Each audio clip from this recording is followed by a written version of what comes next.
I love doing what I do. I'm very lucky to do what I do. I mean, my first interview I ever did in Boston was literally in a van down by the river. ZLX had done a be-in on the Esplanade. And at the last minute, I get a phone call saying, hey, Ginger Baker's going to be stopping by. Ginger Baker, of course, being the drummer for the Cream. So Ginger Baker's going to be stopping by and want you to talk to him. I'm like, okay.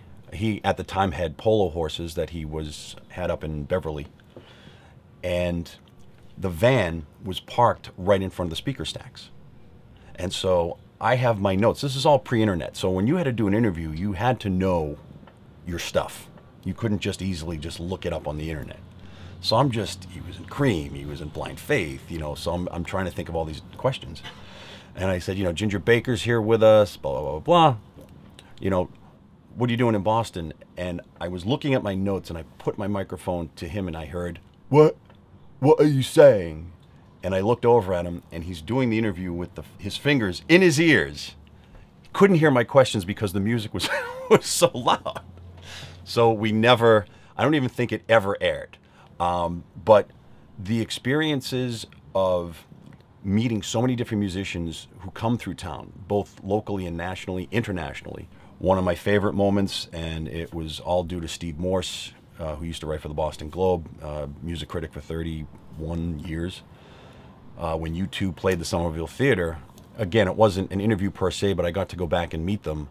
And Carter Allen, who was the first person to play them in America, is a dear friend of mine and a co-worker.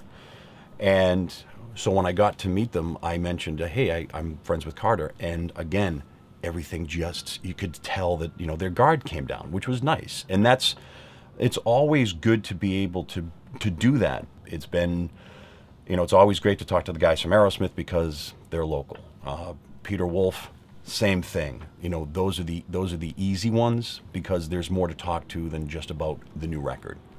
But there's a lot of artists that love coming to Boston. They love the audiences, here. We're passionate about everything. I mean, from sports to music, we know our stuff.